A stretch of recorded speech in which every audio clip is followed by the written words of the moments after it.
Surah Yasin ayat 65. A'udzubillahi minasyaitonirrajim. Al-yawma nakhtimu 'ala afwahihim wa tukallimuna aydihim wa tashhadu arjuluhum bima kanu yaksibun. Al-yawma, pada hari ini, maksudnya ialah pada hari kiamat. Kita bicara al-yawma dari ayat sebelumnya, maksudnya ialah hari kiamat. Ini ketika manusia dihisab, diberitakan amalnya dalam pengadilan Allah, yang tidak ada yang dizalimi, keadilan benar-benar ditegakkan. Maka pada hari itu, hari pengadilan itu, hari hisab itu, yaumul hisab itu, didatangkan saksi-saksi. Saksi ini bisa memberatkan atau meringankan, memenangkan atau mengalahkan terdakwa, tersangka. Kata Allah, al-yawma nakhtimu 'ala afwahihim. Pada hari itu kami yang mengunci.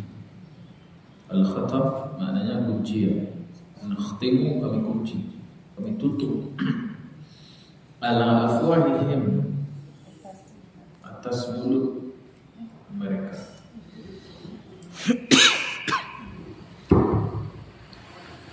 Al-fah maknanya mulut, jamaknya afwah.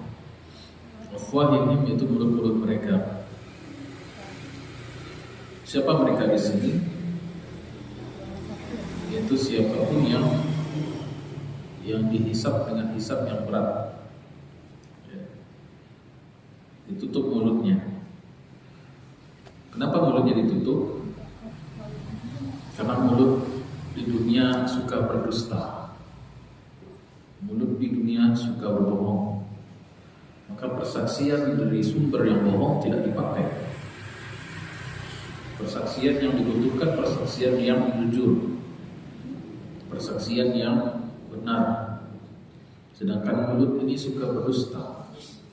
Jadi tidak semua manusia Tidak semua. Ya. Manusia kan terbagi 3, 4 kemarin. Di padang mahsyar dihisab itu ada 4. 2 tidak dihisab, 2 lagi dihisab. Yang 2 yang dihisab itu dihisab, 2 yang tidak dihisab itu langsung masuk surga, langsung masuk neraka gitu. Baik. Kalau yang tidak dihisab langsung masuk surga, itu yang kita bahas di ayat 55 itu. Inna ashabal jannati al-yawma fi syughulin fakihun. Sudah jelas. Kemudian Allah bicara tentang sekarang yang mayoritas manusia, yaitu dihisab berat. Hisab ada 2 juga, yang dihisab ringan, hisab yasira, dan ada hisab yang berat atau munaqasyah. Nah, yang di munaqasyah inilah yang dikunci mulutnya. Sedangkan yang dihisab ringan bisa bicara. Kalau yang dihisab ringan bisa bicara. Ya, malah Allah tutup aibnya. Cuman pertemuan dia dengan Allah kan juga. Nah, dia diizinkan bicara, tapi bagi yang dihisab berat, tidak ada daya mulut lagi untuk bicara. Al-yawma nakhtimu 'ala afwahihim. Pada hari itu kami sendiri, kata Allah, nakhtim, kami sendiri akan mengunci mulut mereka. Lalu kalau mulut tak bisa bicara, apa lagi yang diajak bicara? Allah bikin yang tadinya tidak bisa bicara jadi bisa bicara. Wa nukallimuna aydihim. Jadi at-takallum, pembahasan, pembicaraan melalui aydihim. Aidi jamak dari yad, yad dari tangan. Aydihim, tangan-tangan mereka. Bahkan tidak hanya berbicara, wa tashhadu, dan bersaksi. Ya. Bicara umum, bersaksi bicara untuk sesuatu yang penting. Bahkan tidak hanya bicara, bukan hanya takallum, bentuk kalimuna, bukan hanya bicara biasa, tapi juga melakukan persaksian. Yang bersaksi itu adalah anggota badan seluruhnya, namun Namun di sini dikatakan wa arjuluhum, dan kaki-kaki mereka. Arjul jamak dari rijlun. Rijlun artinya kaki. Arjuluhum, saksi akan apa? Bima kanu yaksibun, terhadap apa saja, bima apapun, kanu yaksibun, apapun yang mereka kerjakan, apapun yang mereka usahakan, ya, apapun yang mereka lakukan. Jadi namanya usaha dalam Al-Quran disebut kasab yaksibun. Kasab yaksibun artinya sebenarnya kasab ini usaha untuk melakukan sesuatu. Namun usaha kasab itu ada dua macam. Ada usaha yang baik dan ada usaha yang buruk. Baik, kita membuka tafsirnya.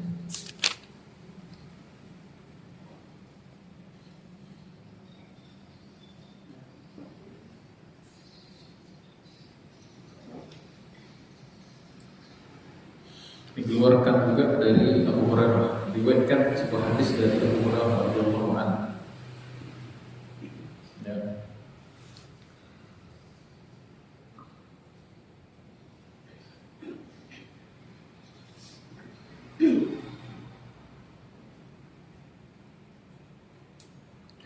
Diriwayatkan dari Abu Hurairah radhiyallahu anhu, wa fihi summa yuqalu lahu al-ana nab'athu shahidana alaih wa yatafakkaru fi nafsihi man alladhi yashhadu alayya. Oh, ini hadis panjang. Baik, hadisnya saya bacakan dari awal ya. Hadis ini diriwayatkan oleh Imam Muslim dari Anas bin Malik radhiyallahu anhu, kunna 'inda Rasulillah sallallahu alaihi wasallam faqala. Kata Anas bin Malik radhiyallahu anhu, suatu ketika kami bersama Rasulullah sallallahu alaihi wasallam, beliau tersenyum lalu berkata, hal tadruna mimma adhak? Apakah kalian tahu kenapa saya tersenyum? Mungkin kita tertawa, tidak tahu dhahik itu sama mana tersenyum tertawa. Kulna, namun tertawanya Nabi seringnya tersenyum saja, tersenyum lebar, jarang kelihatan gigi geraham. Kulna Allah wa rasuluhu a'lam, tidak tahu ya Rasulullah yang tahu. Qala min mukhatabatil abdi rabbah, saya tersenyum sebab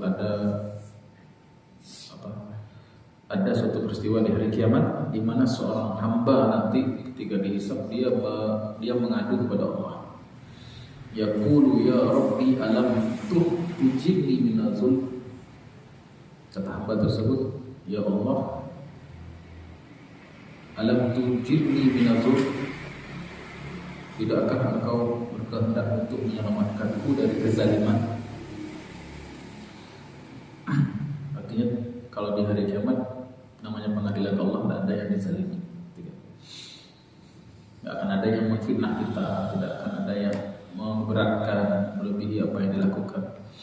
Qala yaqulu bala, tentu saja kata Allah. Fa yaqulu fa inni la ujizu ala nafsi illa syahidan minni. Kalau begitu ya Allah, kalau engkau ingin menyelamatkanku dari kezaliman hari ini, dari persaksian yang salah, izinkan saya datangkan saksi dari diri saya sendiri. Apa maksudnya Bu? Kalau saksi dari orang percaya, biar saya yang jadi saksi itu diri saya. Kemudian Allah berfirman, kafa bi nafsika al-yawma 'alaika shahida. Kafa bi nafsika al-yawma 'alaika shahida. Ini Al-Quran.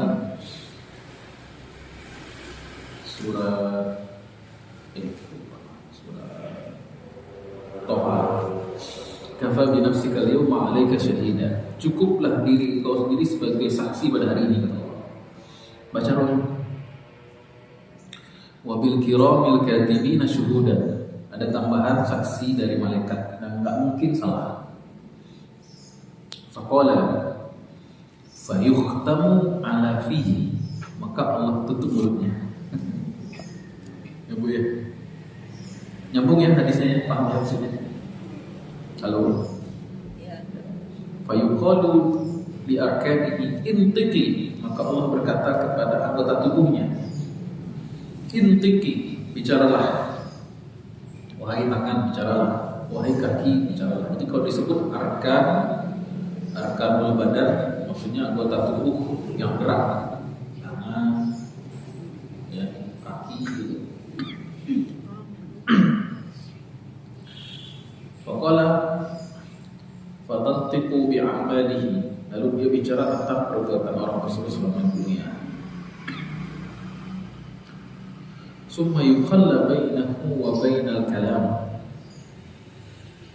fa yaqulu mu'dan lakunna wa suhtan. Kemudian terus tangan kaki itu bicara sehingga orang itu mengatakan mu'dan lakunna wa suhtan, kurang ajar kalian. Dalam hati ngomong begitu kesal dia.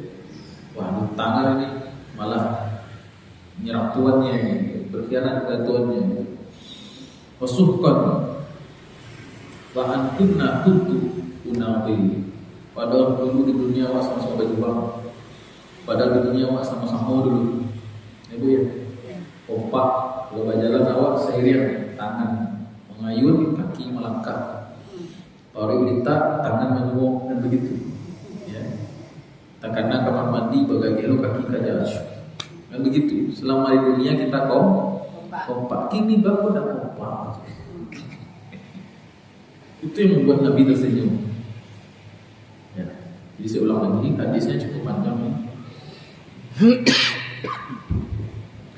Nabi SAW suatu hari tersenyum, kata Anas bin Malik. Lagi duduk, ya Rasulullah, kenapa kau tersenyum? Tahukah kalian kenapa saya tersenyum? Kata Nabi, Allah dan Rasulnya yang Maha tahu. Maka kata Nabi, saya tersenyum teringat sebuah kejadian nanti di hari kiamat. Ada seorang hamba yang mengadu kepada Allah, ya Allah, bukankah engkau membebaskan setiap hamba di hari akhir ini dari kezaliman? Betul kata Allah. Kalau begitu izinkan saya bersaksi untuk diri saya sendiri. Maka kata Allah, kafa bi nafsika al-yawma 'alaika syahida. Cukuplah dirimu sendiri dan malaikat menjadi saksi. Yang tidak mungkin memberatkanmu, dia akan jujur apa adanya. Baik. Maka Allah menutup mulutnya, fa yukhtamu 'ala fihi yang maknanya tadi afwah tadi itu. Fa yuqalu li arkanihi, lalu Allah berkata kepada anggota geraknya, tangan, kaki gitu.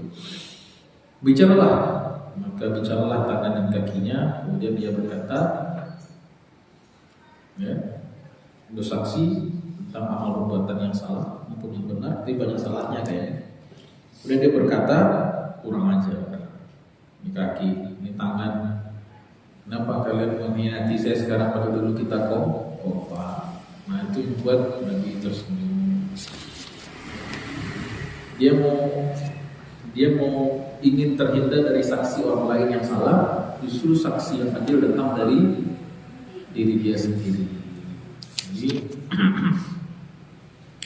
Jadi di dalam akhirat itu memang beda dengan alam dunia. Kalau alam dunia ini bicara mulut, gitu ya. Kemudian yang melihat itu adalah mata. Tapi kalau di akhirat, ya, mulut dan mata kita berbeda. Dan bahkan ketika dihisab, mulut yang tadinya alat komunikasi menjadi seperti tangan kini yang diam.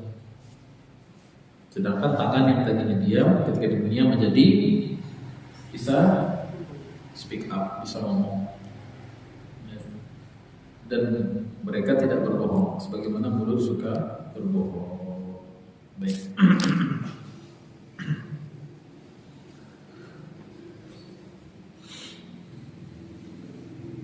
Kemudian ditambahkan itu hadis dari Anas bin Malik riwayat Muslim, ditambahkan pula dari Abu Hurairah radhiyallahu anhu.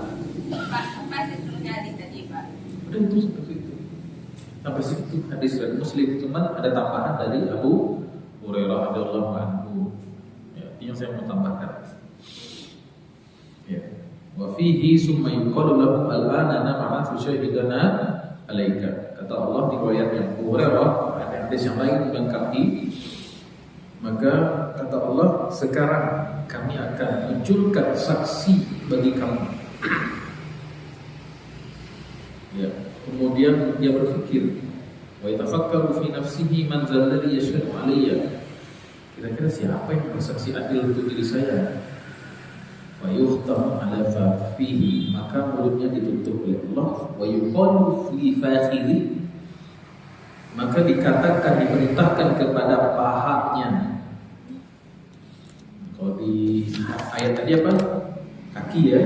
Wa tashhadu arjuluhum. Di hadis ini fakhidhihi. Al-fakhidh artinya paha.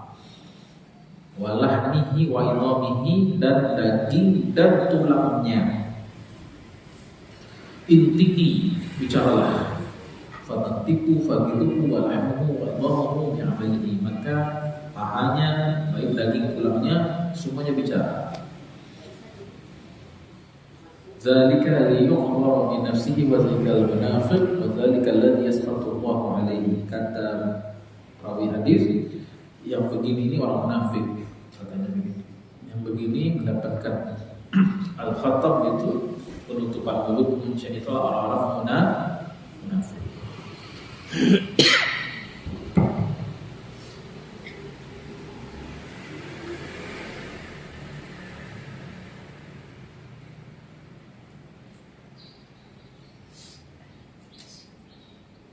Baik, Imam At-Tirmidzi meriwayatkan hadis yang serupa dari Muawiyah bin Haidah, bukan Muawiyah bin Abi Sufyan ya, Muawiyah bin Haidah.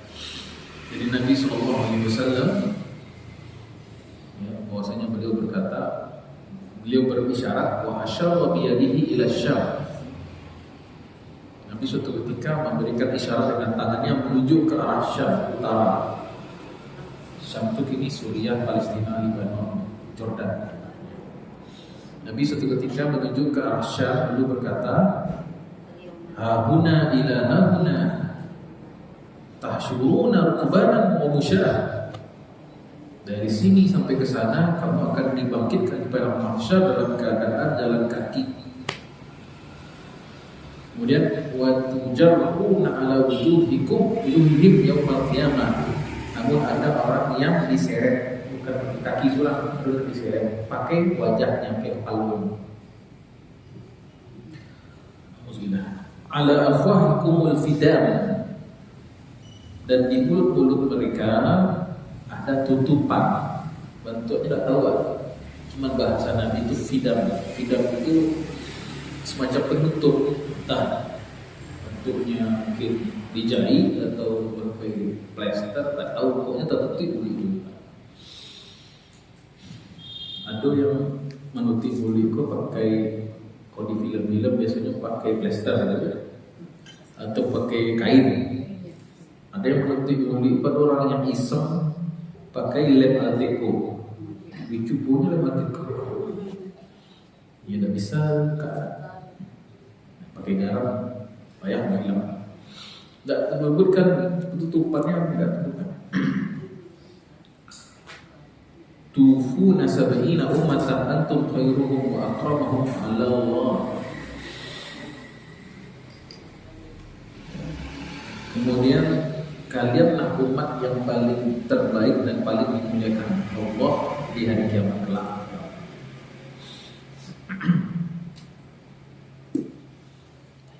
Kemudian wa inna awwala ma yu'riqu an ahadikum faqiduh. Sesungguhnya anggota bagian badan yang pertama kali bicara dari seorang adalah pahanya. Paha.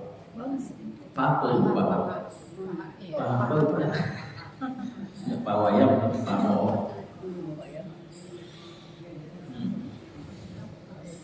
Baik, jadi arjul dalam bahasa Arab.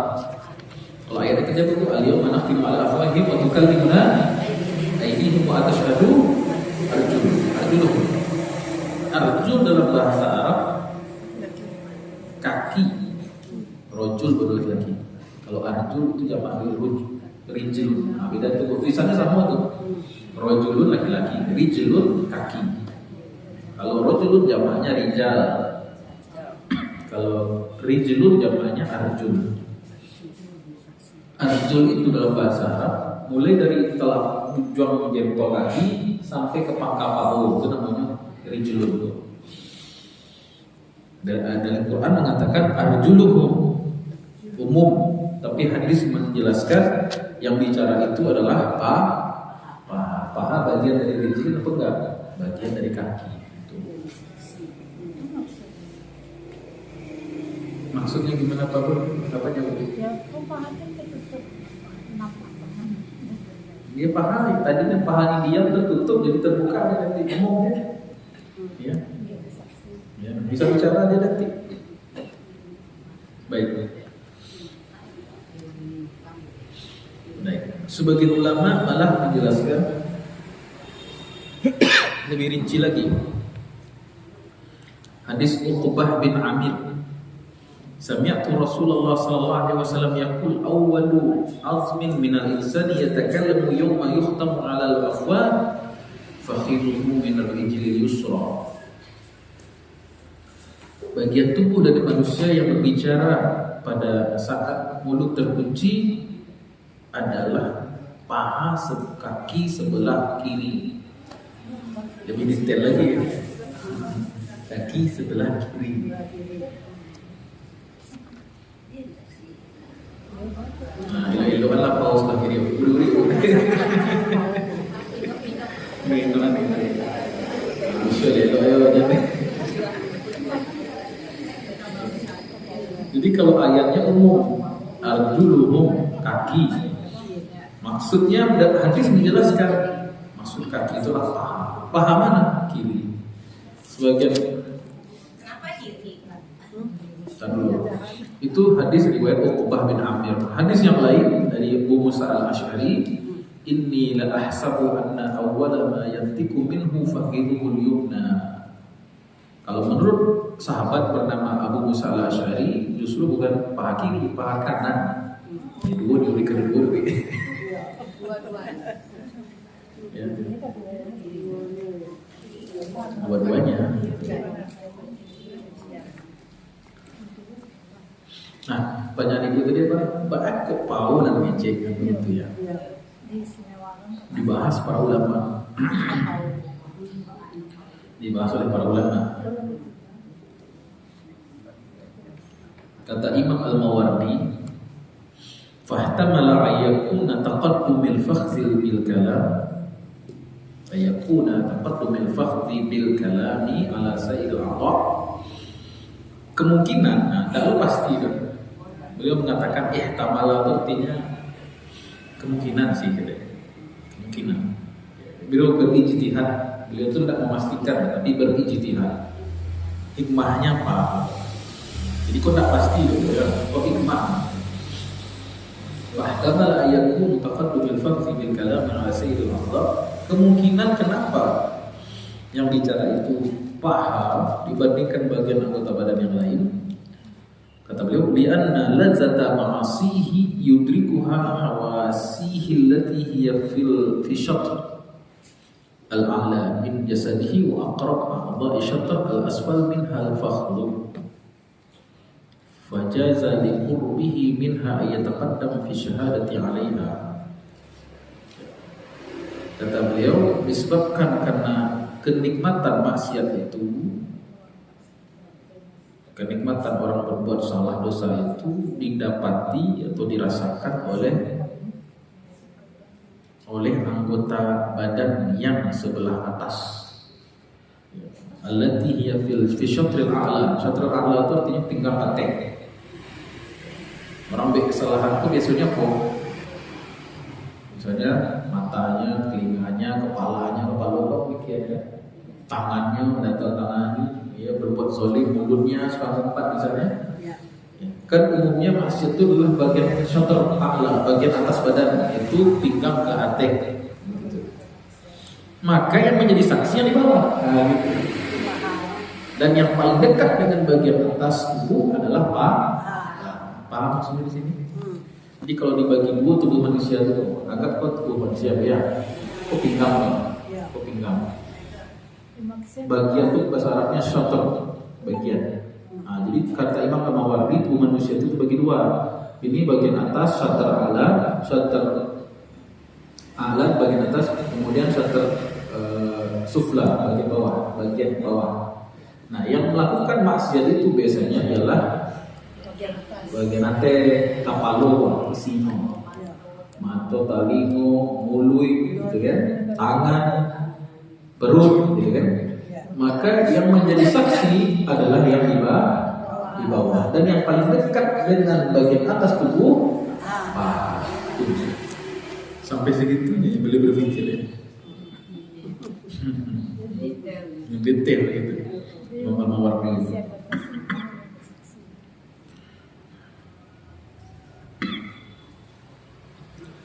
Kemudian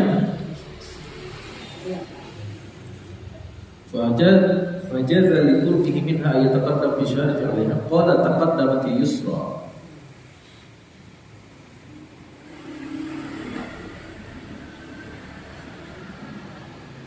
Nah, kenapa paha kiri? Kenapa paha kiri bukan paha kanan begitu?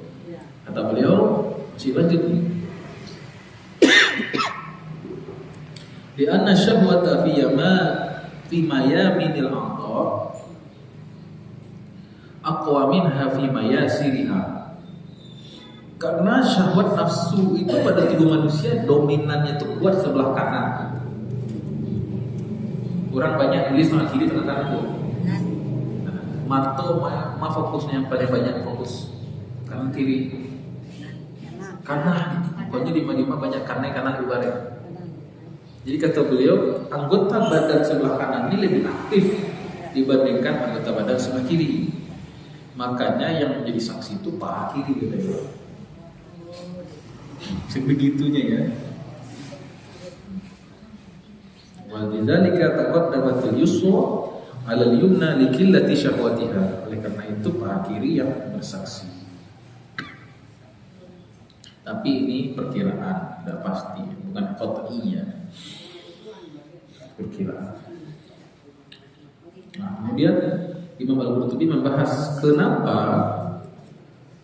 di hari kiamat itu mulut dikunci. Ada beberapa alasan. Satu, li'annahum qalu wallahi rabbina ma kunna musyrikin. Karena di dunia orang-orang musyrik itu, orang-orang munafik itu selalu gemar bersumpah dengan mulutnya. Wallahi, demi Tuhan, ya Allah, Rabbina ma kunna musyrikin, kami bukan orang musyrik. Fa khatama Allah ala afwahihim hatta nataqat jawarihuhum. Ini pendapat Abu Musa Asy'ari. Oleh karena itu, karena di dunia hobi bersumpah, yang sumpah itu palsu, maka akibat orang yang suka sumpah palsu dikunci mulut di akhirat. Ini bahaya sumpah palsu. Ya. Berbeda antara mulut dan isi hati. Ya.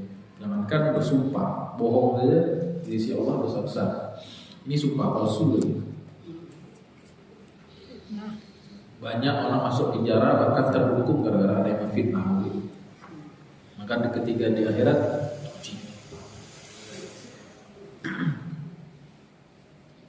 kemudian alasan yang kedua, kenapa mulut manusia sebagian manusia dikunci, terutama yang dihisab berat itu ya, kalau hisab ringan enggak. Kalau yang masuk surga tanpa hisab kemarin, nasibnya gimana? Sedang happy-happy, senang-senang, bercanda ria, oh bicaranya Masya Allah, beda sekali. Alasan kedua kenapa dikunci sebagian mulut manusia pada kiamat, liya'rifakum ahlul mawqif fayatamayyazuna minhum.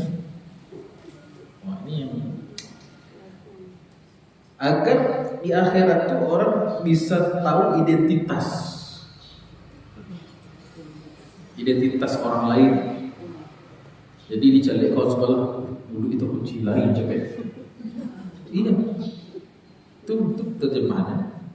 Liya'rifahu ahlul mawqif. Jadi orang semua yang di hari hisab itu jadi mengetahui itu mana yang berkasus-kasus, sehingga orang beriman kumpul dengan orang beriman dengan ciri wajah mereka, tangan mereka, bekas tubuhnya.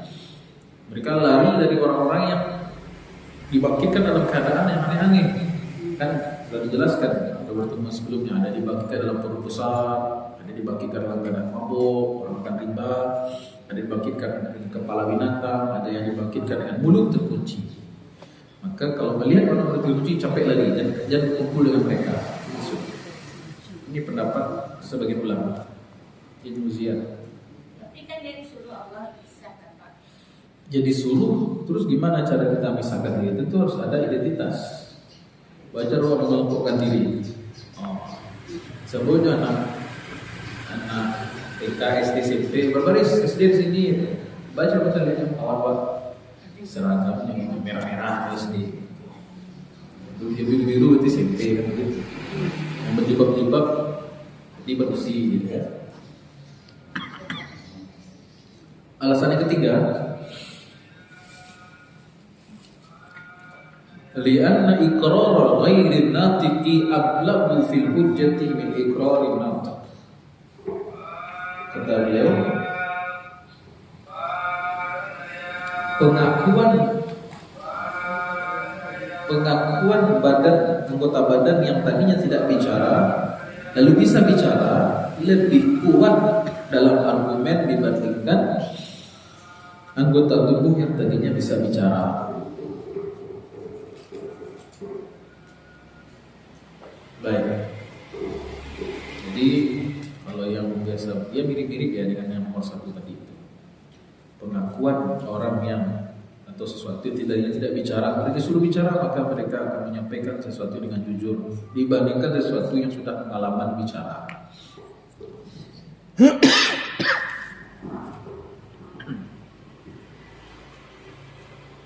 Alasan yang keempat,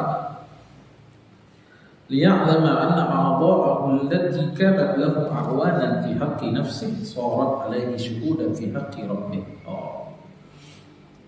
Agar anggota badan yang tadinya sebagai pembantunya dalam berbuat aktivitas di dunia, ya, tangan kaki membantu dia dalam aktivitas dosa itu, kemudian di akhirat sholat menjadi saksi untuk memenuhi hak Allah. Tadinya dia menjadi pembantu untuk memenuhi hak dia, di hari akhirat dia menjadi saksi untuk membantu memenuhi haknya Allah yang ciptakan tangan kaki itu. Ya. Paham maksudnya Bu ya?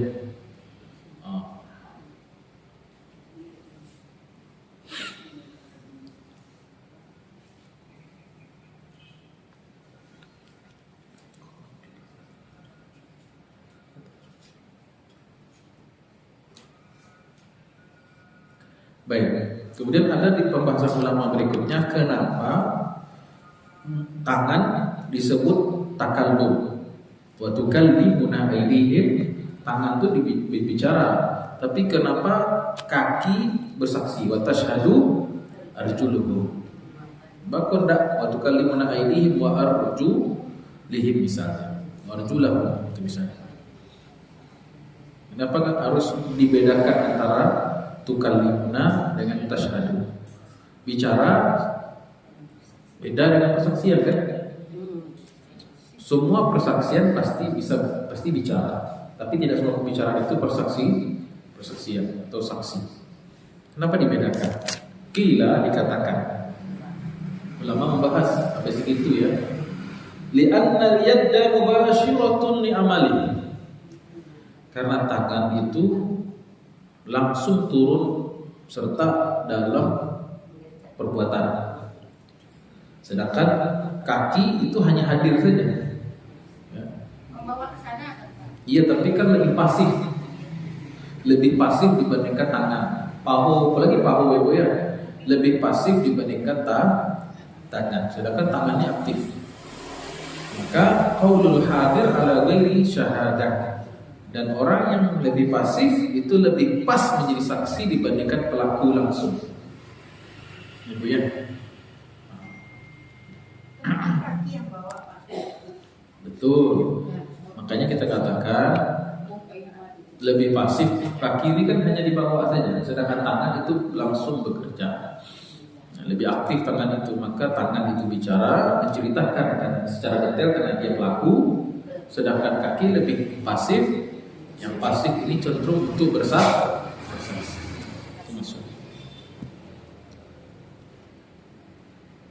Dan kadang-kadang tidak mesti membawa. Orang tadinya sholat misalnya, dari tadinya pahanya di situ aja, tapi tiba-tiba bisa melakukan kesalahan, dosa, bisa nggak? Tangannya bekerja misalnya, bisa saja. Jadi tidak ada perang kaki selain cuma duduk aja. Begitu. Tidak harus menghantarkan. Kaki tidak harus menghantarkan. Ya, atau orang yang lumpuh misalnya, kakinya di situ aja di kursi roda, tapi tangannya yang aktif berbuat jahat di sana. Bisa aja.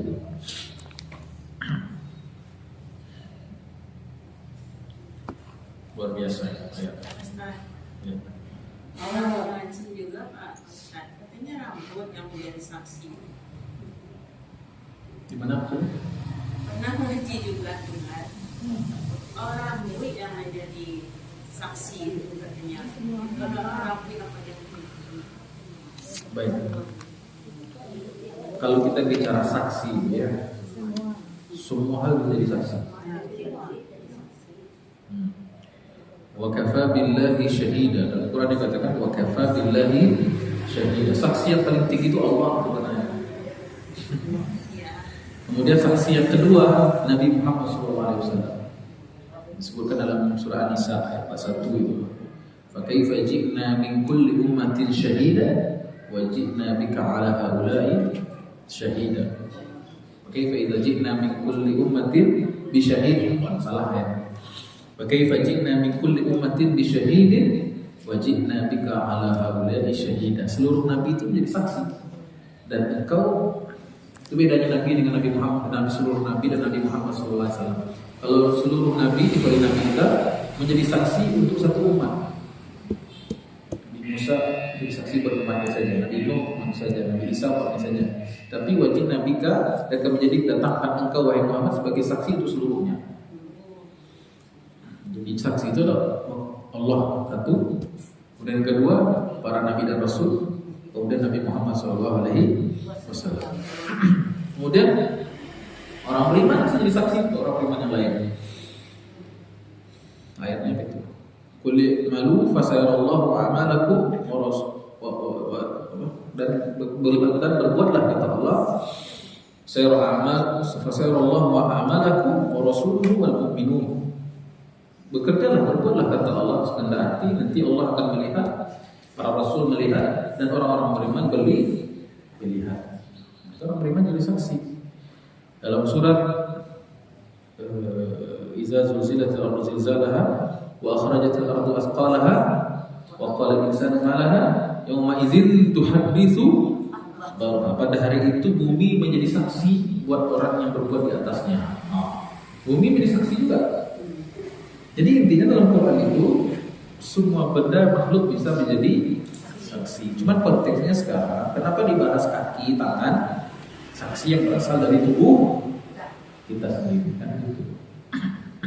Itu maksudnya itu ya. Rambut bisa Ustaz, bisa juga. Gigi bisa Ustaz, bisa juga gigi. Panggil. Bisa semuanya. Sekarang Bu, orang untuk menjadi saksi di pengadilan itu bukan hanya rambut, gen. Bagian terkecil kromosom. Bagian terkecil dari tubuh manusia, sidik jari, retina, kan disaksi. Ya. Itu manusia, oleh teknologi manusia, nanti teknologi Allah. Gitu kan. Terus bisa bicara seolah-olah, ya dikatakan seolah-olah sidik jari berbicara, seolah-olah retina, gen tadi itu menjadi saksi. Itu baru teknologi manusia. Mana terfikir mungkin 100 tahun, 200 tahun yang lalu orang bisa dari sidik jari dari saksi, tidak terpikir sama orang. Ya, genetik rambut yang sudah jatuh dicek ternyata pelakunya ini dari tes genetik. 200 tahun lalu mana terpikir kayak gitu. Mungkin orang mengatakan 200 tahun lalu orang mengatakan saya bisa menjadikan rambut dia menjadi saksi. Gila nih. Ya enggak? Sidik jari ini cukup menjadi saksi dia pelaku. Oh gila, kemana bisa? Sidik jari ini sama katanya. Sekarang kita Allah mengatakan kaki tangan menjadi saksi. Percaya nggak kita? Seharusnya bisa. Yakin bisa. Allah yang menciptakan, Allah yang mampu membuat dia bicara. Ya, Allah yang menciptakan tubuh kita, sistemnya tahu itu Allah. Kita tidak tahu bagaimana sebenarnya struktur dari sebuah kalam itu. Kalau kalam yang bulat kan bisa dipelajari. Ada pita suara itu ya, ada tenggorokan, ada aliran udara nafas, ada lidah yang bentuk gigi, geraham dan lain sebagainya membentuk huruf kan begitu. Itu sistem yang kita kenal. Ada nggak sistem lain yang bisa dibuat sehingga menghasilkan suara? Bisa. Klaksonoto betul ya. Berbeda. Bunyi tak? Bunyi juga. Trompet? Bunyi juga gitu kan. Oh. Ya sebutlah semuanya itu bisa berbunyi. Ya. Jadi Allah Subhanahu wa taala Rabbul Alamin, Allah Tuhan semesta alam bisa menyiapkan semua hal bisa berbicara dengan bahasa masing-masingnya. Baik, kita lanjut ayat berikutnya. Jadi ayat ini fungsinya apa? Ini jangan sampai jadi wawasan aja ya.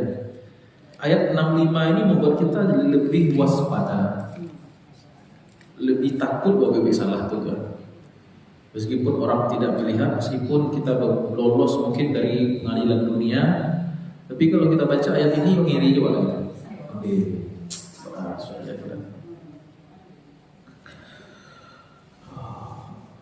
Maka orang kalau baca ayat ini kalau ada iman maka dia akan takut, dia bawa badannya ini untuk yang soleh-soleh saja, itu amal soleh.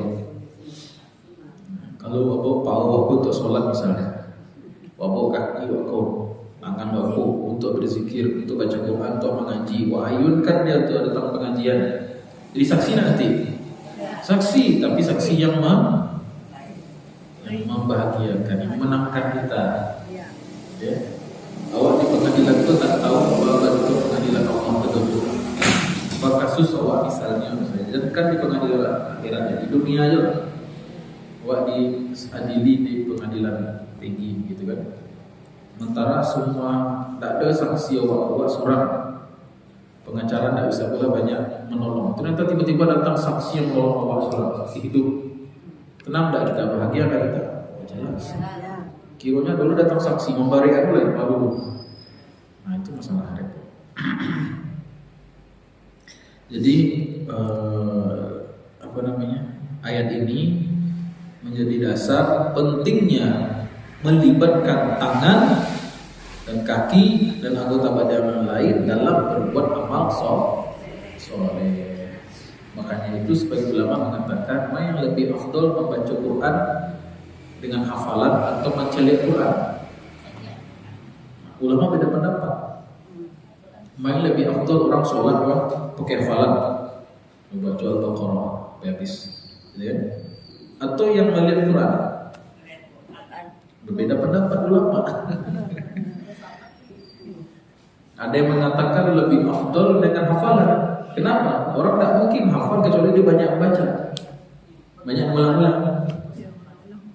Tapi sebagai ulama tidak, lebih afdol lagi membaca itu dengan mata, dengan mushaf, dengan Quran. Kenapa? Karena matanya juga beribadah. Kalau hafalan tentu saja beribadah. Kalau dengan melihat Quran matanya juga beribadah. Yang kedua, lebih selamat dari kesalahan. Kalau hafalan bisa salah. Nah itu maksudnya. Jadi kalau ditanya mana lebih afdal baca Quran pakai hafalan atau dengan mushaf? Dua-duanya afdal. Dua-duanya itu. Kadang pakailah Quran, kadang kalau mau hafal pakai Quran. Dua-duanya itu. Itu perbedaan pendapat ulama disebabkan karena apa? Karena lebih afdolnya itu dari sisi dia memakai tubuh gitu. Begitu juga orang yang berzikir, mana lebih afdol zikir diamnya juga. Zikir silent. Ada zikir yang dilafalkan, mana lebih afdol? Dua-duanya afdol. Dua-duanya bagus, ya. Tapi yang berargumen dengan mulut, bibirnya beribadah, gitu. Nah, jadi ayat 65 ini menjadi dalil dasar penggunaan semaksimal mungkin anggota tubuh untuk beribadah. Dan tidak hanya tubuh kita, oto, motor, rumah yang mau pakai itu pengajian misalnya saksi begitu. Bahkan hewan kurban jadi saksi. Nabi SAW bersabda, innahu la yu'ta yaumal qiyamati bi quruniha wa asfariha wa sya'ariha. Berkurbanlah kata Nabi. Itu amal yang paling afdol pada 10 Zulhijjah. Sungguhnya kurban itu, hewan kurban itu datang pada hari kiamat lengkap dengan tanduknya, kukunya, dan bulu-bulunya. Datangnya untuk apa? Menjadi saksi. Jadi jangankan yang lain-lain, hewan pun akan bangkit dari kuburnya nanti di hari kiamat. Tapi mereka bukan makhluk hewan itu kategorinya apa? Makhluk apa? Masih ingat kan? Yang ketiga apa? Sarmadi. Makhluk sarmadi. Ada awal, ada akhir. Hewan dibangkitkan tidak? Dibangkitkan, tapi sebatas menjadi saksi. Jadi saksi ini ada dua, saksi pemberat, sukumannya binatang. Jadi saksi dan ya Allah saya dizalimi, ngadu hujah. Kurangnya gua dari makan ya Allah aja, ngadu hujah. Selaka orang itu gara-gara saksi hujah. Itu ada juga binatang yang menjadi saksi untuk kebaikan, seperti hewan kurban. Ya Allah saya dikorbankan di jalan oleh si fulan bin fulan, si fulan bin fulan. Yang jadi saksi pemberat untuk masuki ke surganya Allah Subhanahu wa taala. Makanya kata Nabi, belum selesai hadis tadi, fatibu biha nafsan, maka pilihlah hewan kurban yang terbaik itu jadi kurban itu. Itu orang dah hewan kurban juga begitu di kiamat awas kuris orang kan malu. Baik. Apa Abu? Binatang dari semut, kecoa, jadi saksi yang memberatkan. Binatang itu boleh dibunuh kalau ada hajat, ada kebutuhan. Misalnya semutnya sangat mengganggu, misalnya baca bismillah tapi. Ya. Kalau binatang itu berbisa misalnya malah wajib dibunuh. Bahkan tidak batal sholat orang kalau membunuh ular, misalnya kalau jengki itu malah disuruh wajib membunuh. Jadi ada hewan yang wajib dibunuh, sunnah dibunuh, tidak boleh dibunuh, boleh dibunuh dengan syarat. Nah, gitu. Apa hewan yang wajib dibunuh? Ada 7. Saya tak hafal. Kalau ada salah satu tuh cicak, ular berbisa kalau jengking itu wajib dibunuh. Sunnah dibunuh contohnya cicak. Tapi bunuhnya sekali pukul kalau bisa. Cicak itu sunnah dibunuh. Semua cicak bunuh. Bagus cicak dibunuh Ustaz. Sunnah, tak wajib tak sunnah. Yang wajib itu tadi kalau jengking, ular yang mengganggu sholat kita, membahayakan kita. Tapi kalau ular di hutannya dibunuh. Konservasi, ya dia menyeimbangkan ekosistem. Tapi yang dimaksud itu yang datang dari awal, jadi waspada loh. Kita lagi sholat ada ular, pukul, baca bismillah, pukul, lanjutkan sholat, tidak batal. Walaupun kita banyak bergerak, walaupun salto, atau bunuhnya, tidak batal sholat. Karena hukumnya wajib. Dikiaskan itu dengan orang yang mematikan HP berbunyi dalam sholat. Aku banyak tidak tahu. Lama maka HP, kalau ringtone biasa lagu dangdut bagaimana? Tidak dimatikan. La haula wala quwwata illa billah. Soalnya dikasih bunuh itu, dibunuh aja dimatikan. Ya. Cuman kalau yang mati apa pirangnya? Jadi nyambung itu pakai Ada wajib bismillah. matian Ustaz. Baiknya pakai bismillah, ada wajib bismillah. Enggak, kalau sampai keras sedang salat kita wajib mematikan. Wajib matikan. Matian dulu terus. Iya, walaupun gerakan kita tuh banyak apa macamnya. Wajib itu sholat. Tapi jangan jadi kebiasaan. Itu sekali-kali walaupun gitu kan. Tiap sholat tuh, aku kata imam apa? Lurus, rapatkan sah, matikan HP kan gitu kata imam sekarang.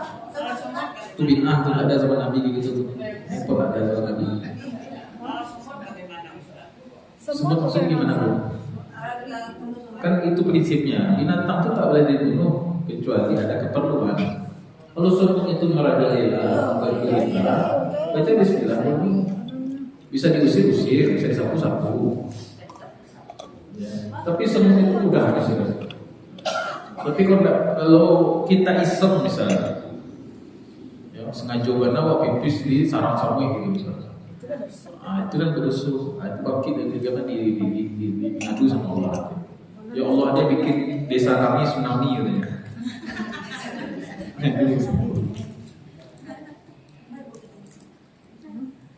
Bukan auzubillah ya. Ada biasa auzubillah. Baik. Atau nyamuk gitu kan? Pokoknya menggaduh kan? Dia rakit. Aku komentar boleh karena dia mengganggu. Malah sebagian nyamuk itu nyamuk pagi, nyamuk sore itu nyamuk demam berdarah. Nah, harus kita basmi itu. Itu aja jelas nih. Kita biarkan itu tidak sesuatu berarti tidak. Ya. Kan kuncinya itu isem. Wadah ada alasan pembunuhnya bunuh, kan? Nah, menganiaya binatang. Nah, binatang itu dibangkitkan. Kemudian setelah selesai persidangan diubah menjadi tanah. Diubah lagi menjadi tanah karena makhluk sarmadi, dia nggak abadi. Kecuali binatang-binatang tertentu seperti anjingnya Ashabul Kahfi, ontanya Nabi Syu'aib, Nabi Soleh. Itu cuma ada beberapa binatang aja masuk surga. Tapi katanya anjing Ashabul Kahfi bentuknya bukan anjing, diubah bentuk. Belum malam. Kita lanjut dulu ya.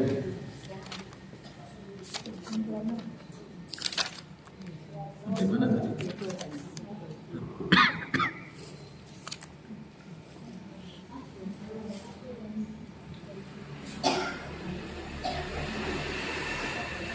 Jadi kalau ada orang yang, mohon maaf ibu ya, ada orang terlahir dalam keadaan tidak punya kaki dan tangan, ya, itu ada sisi positifnya. Halo, Bu, pernah celek orang naik kaki tangan Bu? Potong tangan kakinya. Itu menjadi salah satu di akhirat dia tidak dihisab Bu. Karena dosanya yang berkaitan dengan kaki tangan tidak ada lagi kan begitu. Ya. Oh. Tidak mungkin yang maksud saya tidak dihisab jadi saksi kaki tangannya tidak ada. Makanya yang jadi saksinya mungkin yang tadi telinganya, rambutnya, yang lain. Tapi dari tangan kaki tidak ada. Dan dia terhindar dari seluruh macam dosa yang bisa dibuat kaki dan tangan. Tapi belum tentu mata, telinga dan lain-lain. Baik.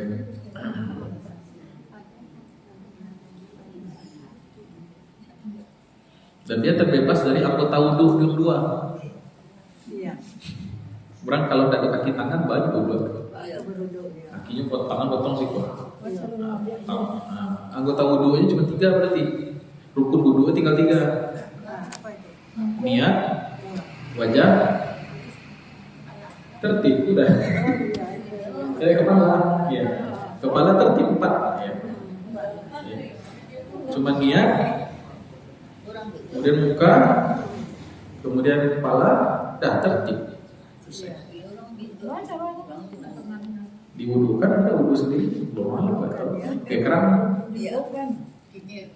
Banyak aku yang kayak gitu, hebat-hebat mereka.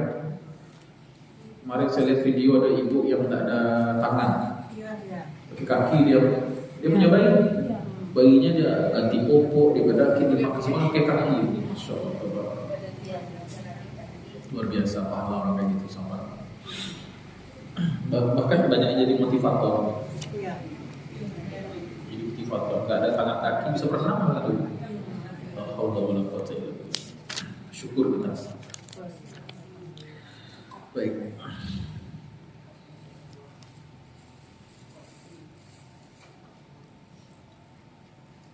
Lanjut ayat berikutnya. Bismillahirrahmanirrahim. Walau nasya'u la tamasna. Itu ya, Pak.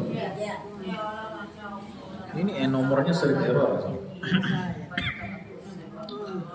Walau nasya'u la tamasna ala ayunihim fastabaqus sirat fa anna yubsir. Kalimat lau itu termasuk huruf yang bermakna angan-angan, tamani, seandainya. sekiranya, jikalau, tapi mungkin terjadi. Jadi pengandaian dalam bahasa Arab itu bisa dua macam. Ada yang mungkin terjadi, ada yang tidak mungkin terjadi. Namun khusus kalau bagi Allah tidak ada yang tidak mungkin. Begitu. Jadi kata Allah, kalau kami berkeinginan, nasya'u, kalau kami pengen, Allah punya masyiah, Allah punya kehendak, Allah punya iradah, begitu. Jikalau Allah sudah menetapkan iradahnya, keinginannya, la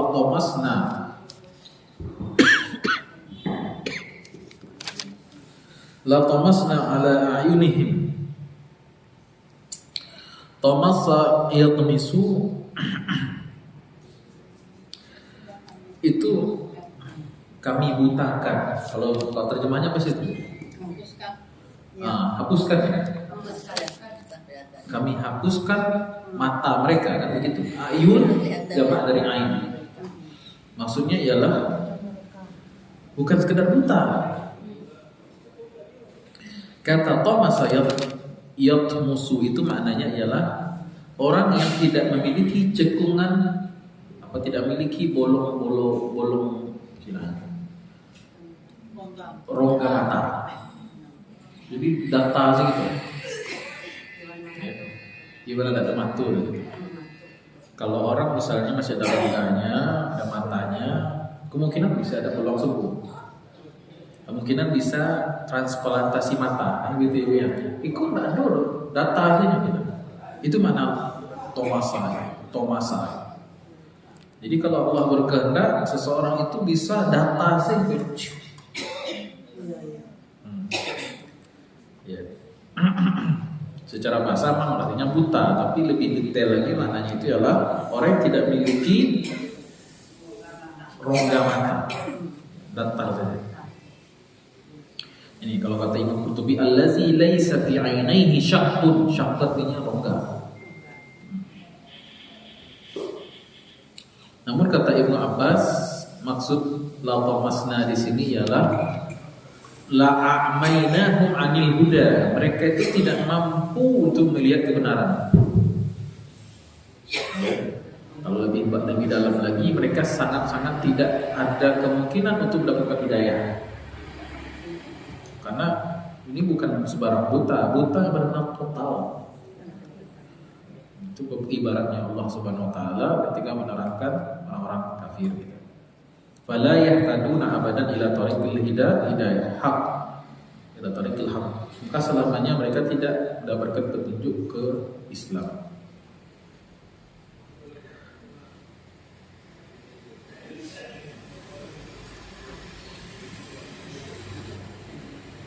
Kata Imam At-Tabari, maksud walau nasya'u la tamasna ala ayuni fastabaqus sirat fa anna yusirun, maksudnya kami butakan mereka sehingga mereka tidak bisa melihat jalan, lalu tidak bisa berbuat apa-apa. Ya, orang kalau tidak tahu jalan tidak bisa ngapain. Ya. Fastabaqus sirat yani istabaqut tariq. Liyajuzu tidak bisa melihat jalan yang akan dia lewati. Fa anna yubsirun, maka bagaimana mungkin dia bisa melihat? Oh, diterjemah apa, Bu? Coba baca terjemahnya, saya ingin tahu terjemahnya. Ayat itu 66 itu. Apa itu? Coba baca. Dan kami Jika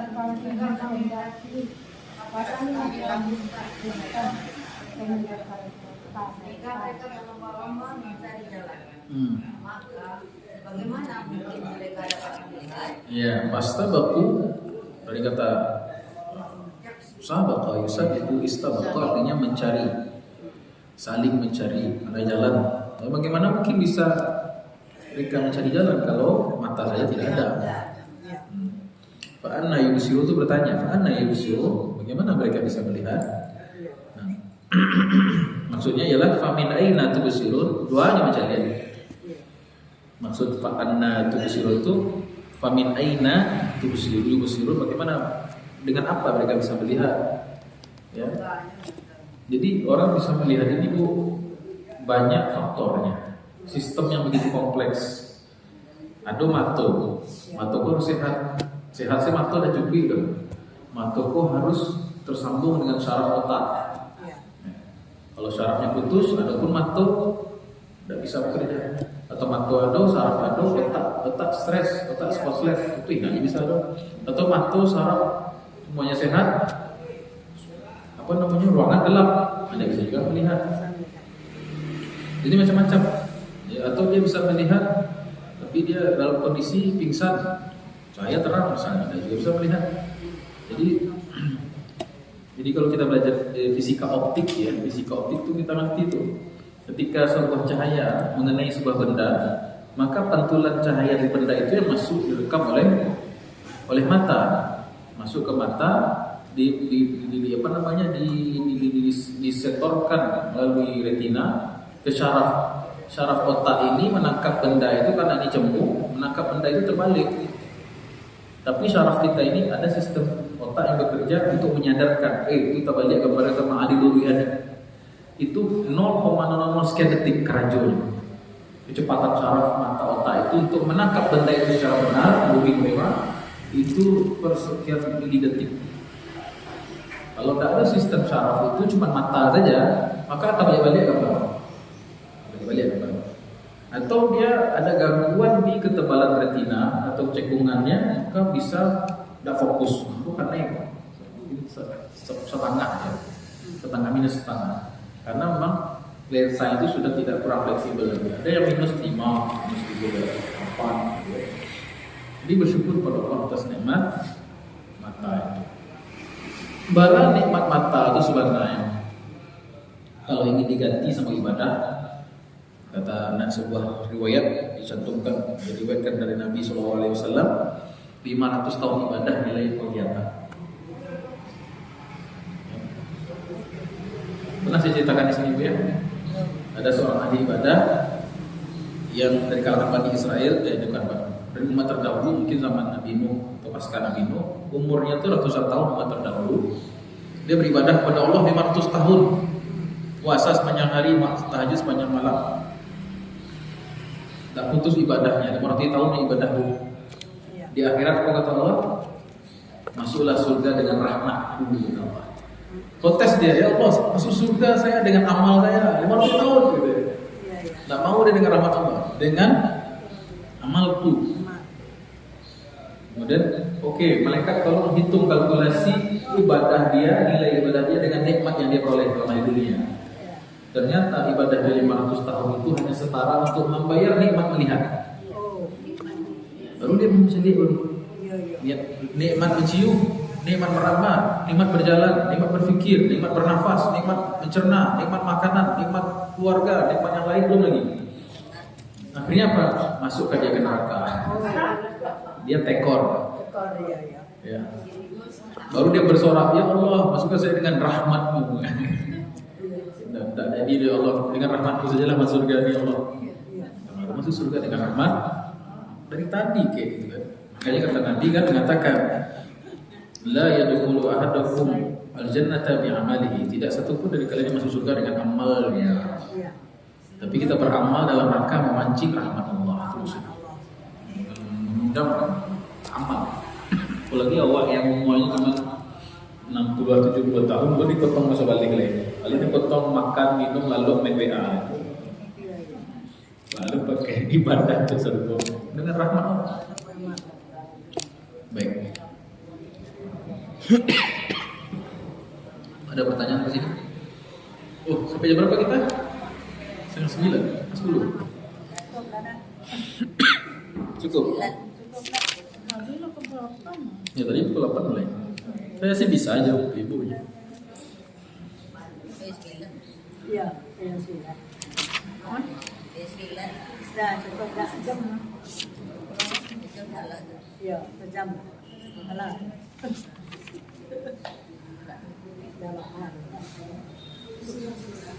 Saya Baik, ada pertanyaan? Boleh bertanya, kita bahas pertanyaan.